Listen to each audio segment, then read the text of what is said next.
Des formes de propagande directe.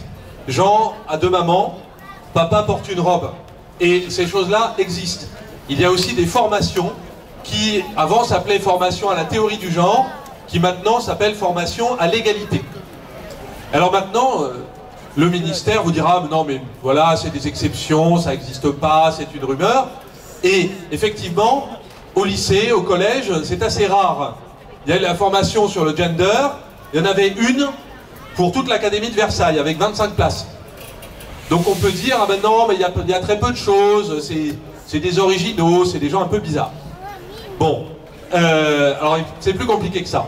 Parce que vous avez, une fois, de temps en temps, on vous dit, ben voilà, un garçon c'est la même chose qu'une fille, c'est identique, c'est interchangeable.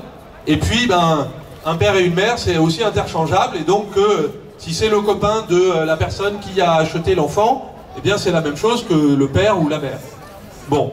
Et donc ça arrive de temps en temps à l'école.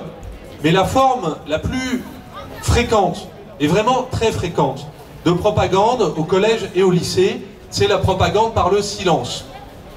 Et en particulier, la propagande pour dire qu'il n'y a qu'une seule identité, c'est qu'il n'y a pas d'identité. Qu'il n'y a pas de garçon, qu'il n'y a pas de femme.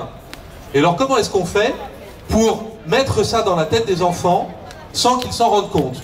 Eh bien c'est très simple, on ne parle jamais des hommes et des femmes. Dans le programme d'histoire, il n'y aura rien sur les hommes et les femmes. Aucun des personnages qui est dans les manuels d'histoire n'a de conjoint. Il peut même plus tromper sa femme, il n'en a pas. Et quand on parle du Moyen-Âge, on dira c'est une époque horrible. Alors tout à l'heure, vous aviez des manifestants qui sont partis depuis longtemps, qui disaient qu'on était des gens horribles parce qu'on voulait revenir au Moyen-Âge. Mais le problème, c'est que le Moyen-Âge qu'on leur a appris à l'école, c'est un Moyen-Âge où il n'y a pas de femme. Où on ne montre pas ce que c'était qu'une femme au Moyen-Âge. Où on ne montre pas que, par exemple, au Moyen-Âge, il y a une femme qui a un peu sauvé la France, qui s'appelait Jeanne d'Arc. On ne montre pas qu'au Moyen-Âge, il y a une femme qui s'appelait Aliénor d'Aquitaine, qui avait hérité de tout le sud-ouest de la France. Bordeaux, Clermont-Ferrand, Limoges, tout ça, c'était Aliénor d'Aquitaine. Et comme elle était propriétaire de tout ça, ben, elle l'a donné à son premier mari, le roi de France. Ensuite, ils ont divorcé, elle l'a donné à son deuxième mari, le roi d'Angleterre. Ça a provoqué quelques histoires.